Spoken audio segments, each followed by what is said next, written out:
Welcome to Centurion Defence Academy. Students, हम आज सीखेंगे कि आप आज जानेंगे कि हम कैसे 45 डेज के अंदर करंट अफेयर्स को कैसे अच्छे से प्रिपेयर कर सकते हैं, जो कि हमारे अपकमिंग एग्जाम जो कि NDA 2 जो है उसको हम लोग करंट अफेयर्स के पर्सपेक्टिव से अच्छे से तैयार कर सकें। ठीक है, चलिए तो हम आज देखते हैं। ठीक है, पहले आप समझेंगे NDA के बारे में। ठीक है, कि NDA एग्जाम जो है आपको आर्म फोर्सेज में, ठीक है, एंट्री के लिए ये एंट्रेंस एग्जाम है। ठीक है, और ये यूपीएससी कंडक्ट कराता है।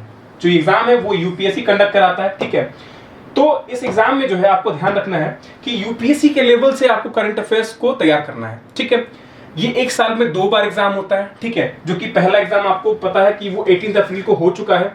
18 अप्रैल को हो चुका है। ठीक है, और जो नेक्स्ट एग्जाम जो है आपके 14 नवंबर को होने वाला है। ठीक है, अभी जो है अप्रोक्सीमेटली वही 45 डेज के आसपास में दिन बच चुके हैं। ठीक है, और इसमें हमें प्रिपेयर करना है अपने करंट अफेयर्स को। कैसे करंट अफेयर्स प्रिपेयर करेंगे वो हम कुछ नेक्स्ट स्लाइड्स में देखेंगे। ठीक है, मैंने कुछ जो है जो एक टॉपिक्स है उस तरीके से डिवाइड किया है और एक अच्छा स्ट्रेटेजी बनाया है जैसे कि क्वेश्चन आपके आते हैं। ठीक है, तो आपको कुछ क्वेश्चन देखने को मिलता है जैसे कि 12 या 13 क्वेश्चन आते हैं आपके करंट अफेयर से।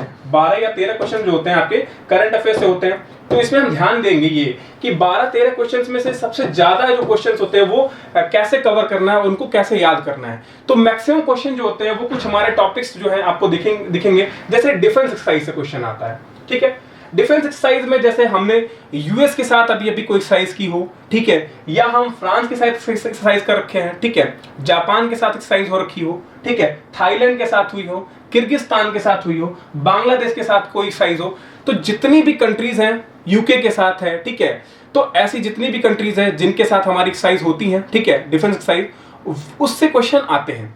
1-2 क्वेश्चन आपको वहां से देखने को मिलता है।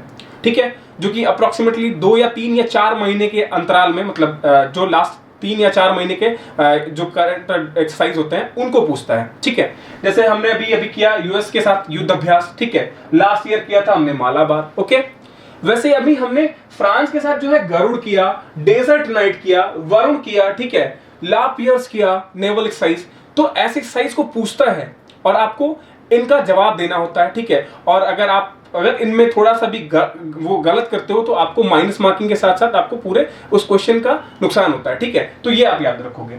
जापान जिसके साथ हमने धर्मा का अध्ययन करते हैं हम लोग, ठीक है, मालाबार में जापान आता है। ठीक है, क्वाड क्या है, ये सब चीजें पूछता है। ठीक है, तो ये हो गया डिफेंस एक्सरसाइज से रिलेटेड क्वेश्चंस। ठीक है, इसको अटेम्प्ट करना होगा आपको। फिर किर्गिस्तान के साथ अभी हमने खंजर किया, ठीक है, बिश्केक में। ओके, तो ये सारी एक्सरसाइज आपको देखने को मिलेंगी। तो पहला जो टॉपिक होगा आपको पहले एक्सरसाइज के पर्सपेक्टिव से आपको तैयार करना होगा। ठीक है, उसके बाद जो है नेक्स्ट हम लोग जो देखेंगे, ठीक है, वो है आपका इंडेक्सेस आ रहे हैं। ठीक है, वेरियस इंडेक्स, बहुत सारे इंडेक्स आपको देखने को मिलते हैं। ठीक है, डे टू डे, लेकिन कुछ इंपॉर्टेंट इंडेक्स हैं। ठीक है, और भी हैं, लेकिन मैंने कुछ सिलेक्ट किया जैसे human development index. Human development index में इंडिया की रैंक और फर्स्ट रैंक किसने पाया। ठीक है, इंडिया की रैंक कितनी आई और फर्स्ट रैंक किसको मिला, ये भी ध्यान देना होगा। तो फर्स्ट रैंक और इंडिया की रैंक, ठीक है, तो फर्स्ट रैंक में नॉर्वे है, ठीक है, और इंडिया की जो रैंक है वो है 131। ठीक है, तो ऐसे करके क्वेश्चन आपको देखने को मिलते हैं। इसको कौन देता है, यूएनडीपी। ठीक है, तो उसी तरीके से वर्ल्ड प्रेस फ्रीडम इंडेक्स में इंडिया की रैंक कितनी है, 142। इसी तरीके से क्वेश्चन आपको देखने को मिलेंगे और आपको ये तैयारी हम करवाएंगे। ठीक है, फिर क्या है ग्लोबल पीस इंडेक्स, फिर क्या है ग्लोबल फायर पावर इंडेक्स, ऐसे करके वेरियस इंडेक्स आपको देखने को मिलते हैं क्वेश्चंस में। ठीक है, तो ये हो गई आपकी इंडेक्सेस के क्वेश्चन। इस तरीके से क्वेश्चन आपसे पूछे जाते हैं। ठीक है, फिर आता है अगला क्वेश्चन, स्पोर्ट्स से रिलेटेड क्वेश्चन आएंगे। कुछ क्वेश्चन जो होते हैं वो स्पोर्ट्स से रिलेटेड होते हैं, 1-2 क्वेश्चन आते हैं। ठीक है, अभी ओलंपिक हुआ है, 100% है चांसेस कि आपसे पूछेगा, नीरज चोपड़ा के बारे में पूछ लेगा। ठीक है, फिर उसके बाद जो पैरा ओलंपिक्स हैं, अमित के बारे में पूछ सकता है आपसे, पैरा ओलंपिक में हमने कितने टोटल मेडल जीते उससे पूछ सकता है, जो कि 19 है। ठीक है, तो ऐसे करके क्वेश्चन पूछेगा। फिर आपसे टेनिस टूर्नामेंट, टेनिस में तो बहुत इंपॉर्टेंट है। आपको मैं बता दूं कि टेनिस में जो कि फ्रेंच हो गया ओपन, ठीक है, यूएस ओपन हो गया, विंबलडन हो गया, ठीक है, उसके बाद आपका क्या कहते हैं ऑस्ट्रेलियन ओपन हो गया, इन सब में पूछेगा, तो आपको ये जवाब तैयार रखना होगा और ये तैयारी अच्छे से करनी होगी। तो स्पोर्ट्स से रिलेटेड जो करंट अफेयर्स होंगे उसमें बहुत अच्छे से आपको तैयारी करनी है। इससे क्वेश्चन आते हैं और इस बार तो 100% आएगा, गारंटीड आएगा, गारंटीड, ठीक है। तो आपको स्पोर्ट्स से रिलेटेड करंट अफेयर तैयार करने होंगे, ठीक है। अदर गेम्स भी है, क्रिकेट वगैरह, तो उससे चांसेस हैं, जैसे आईपीएल अभी हो रहा है, इस पे ये पूछ सकता है कि कौन से प्लेयर को पर्पल कैप मिली है, कौन से प्लेयर को ऑरेंज कैप मिली है, कौन से प्लेयर को मतलब क्या क्या डेजिग्नेशन मिले, ठीक है, ये सब चीजें पूछेगा, ठीक है। फिर आते हैं अगले टॉपिक में, जैसे स्पेस रिलेटेड। देखो स्पेस से भी क्वेश्चन आ रहे हैं डिफेंस एग्जाम में, स्पेस से रिलेटेड क्वेश्चन हमेशा से पूछे जाते रहे हैं, इस बार भी पूछे जाएंगे, ठीक है। जैसे इसरो का कौन सा नया प्रोजेक्ट है, जैसे हम अभी करने वाले हैं गगनयान 2022 में, इसके लिए हम अनमैन्ड मिशन 2021 के लास्ट तक भेजेंगे, 2022 में जो है मैन्ड मिशन होगा, ठीक है। फिर नासा ने अभी अभी अनाउंस किया है कि वो प्रोजेक्ट करेगा, क्या कहते हैं, विनस पे मिशन भेजेगा 2029-30 तक, ठीक है।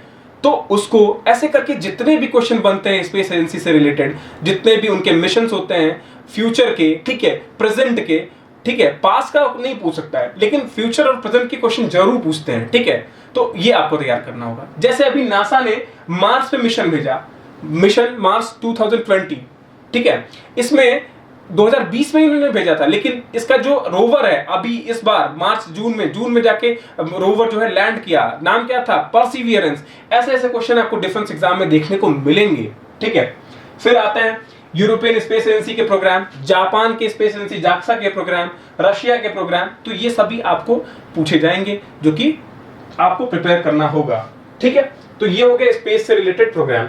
अभी कुछ और टॉपिक्स हैं, आपको ध्यान दोगे, ठीक है। जैसे मिसलेनियस टॉपिक्स जो हैं, जैसे अपॉइंटमेंट्स हो गए, जैसे किस स्टेट का कौन सा चीफ मिनिस्टर बदल गया, ठीक है, किस स्टेट का कौन से कैबिनेट मिनिस्टर्स बदल गए। जैसे आपको पता होगा कि बहुत सारा कैबिनेट रिशफल हुआ जून में, ठीक है, स्टेट के चीफ मिनिस्टर्स चेंज हो गए। जैसे आपको कर्नाटका में पता है बीएस येदियुरप्पा ने इस्तीफा दे दिया, ठीक है। आपको पता है उत्तराखंड में तीरथ सिंह रावत ने इस्तीफा दे दिया, ठीक है, धामी ने इस्तीफा दे दिया, ठीक है। तो ऐसे करके जितने भी ये करंट अफेयर्स हैं वो आपको तैयार करने होंगे, ठीक है।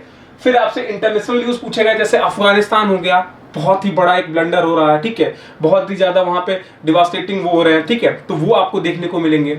ये सब क्वेश्चन इससे देखने को मिल सकता है, ठीक है। फिर आपके क्या है कि जो डैम्स बनते हैं, आपके सबसे इंपॉर्टेंट क्वेश्चन यहां से क्वेश्चन उठा रहा है, 2-3 बार से मैंने देख रखा है कि पैटर्न बना लिया है, नॉर्थ ईस्ट से और जम्मू कश्मीर से रिलेटेड किसी भी अगर क्या कहते हैं रिवर पे कोई भी नया डैम बन रहा है, उससे क्वेश्चन जरूर आते हैं, या हाइड्रोइलेक्ट्रिक हो या नॉर्मल इरिगेशन के लिए मल्टीपर्पज प्रोजेक्ट हो, ठीक है, कोई मतलब नहीं रखता, वो डैम उठा के पूछ रहा है क्वेश्चन में आपके एनडीए के, सीडीएस के में भी, ठीक है। फिर आपके बुक्स एंड ऑथर्स, ये इससे कम क्वेश्चन आते हैं, लेकिन हो सकता है कि आपके रिसेंटली जो पब्लिश बुक हो उससे क्वेश्चन पूछ ले, जैसे 1232, ठीक है। ये विनोद कापड़ी ने एक बुक लिखी है 1232, जो कि आपको पता होगा कि 2020 के मार्च में जो लोग जो डिस्प्लेस हुए थे, ठीक है, मतलब एक तरीके से शटडाउन हो गया था टोटली, तो वहां से लोग पैदल साइकिल से चल के वापस आए थे, तो उन पे किताबें लिखी गई हैं रिसेंटली, तो उसको पूछ सकता है, ठीक है। फिर मिसाइल टेस्ट, जैसे निर्भय का हो गया, ब्रह्मोस का टेस्ट हो रहा है, ठीक है, ठीक है। फिर आपके नाग का हो रहा है, ठीक है, नाग आकाश का टेस्ट हो रहा है, आकाश का क्या कहते हैं एडवांस वर्जन बनने वाला है। तो इस तरीके के मिसाइल टेस्ट होते हैं जो डीआरडीओ करता है, ठीक है, उसको पूछते हैं, जरूर से जरूर आपको देखने को मिल जाता है क्वेश्चन में, ओके। फिर आपके जितने भी डिफेंस प्रोक्योरमेंट है, जैसे हमने क्या क्या खरीदा, ठीक है, हमने कौन सी मिसाइल खरीदी, कौन सा डिफेंस सिस्टम खरीदा, कौन सा क्या कहते हैं एयरक्राफ्ट कैरियर खरीदा, ठीक है, फिर हमने कौन सा फाइटर जेट खरीदा, ये सभी चीजें आपसे पूछता है और इन सभी का प्रिपरेशन आपको करना पड़ेगा, तभी आप जाके ये 12 से 13 जो क्वेश्चन होते हैं जो बहुत आसान होते हैं, ठीक है, आप एग्जाम जो क्वेश्चन देख के आते हो, ठीक है, उसमें जितने भी क्वेश्चन होते हैं वो नोट्स से यहाँ तक कि जो आपको पता है, आपने अगर बढ़िया से अच्छे से पढ़ाई कर रखी हो तो वो बहुत आसान हो जाता है 12-13 क्वेश्चन, और आपको एक अच्छा नंबर दे देता है, ठीक है। तो ये इंपॉर्टेंट है। चलिए फिर अभी जो है, ठीक है, इसको अच्छे से प्रिपेयर कैसे करेंगे, ठीक है, हमको देखना है कि इसके प्रिपरेशन के लिए जो 45 डेज है उसको अच्छे से हम लोग एक मैनेजमेंट की तरफ से आधे या 1 घंटे का टाइम देंगे, ठीक है, जिसको टॉपिक वाइज हम लोग अच्छे से पढ़ेंगे, मंथली पढ़ेंगे, और उसको ये इन सारे टॉपिक्स को ध्यान में रखते हुए उन सब चीज़ों को पढ़ाई की जाएगी, ठीक है, और उसको तैयारी की जाएगी, ठीक है। तो यही हमारी स्ट्रेटेजी है, ठीक है, और ये इसी स्ट्रेटेजी से मैं आपको तैयारी कराऊंगा, ठीक है। जय हिंद।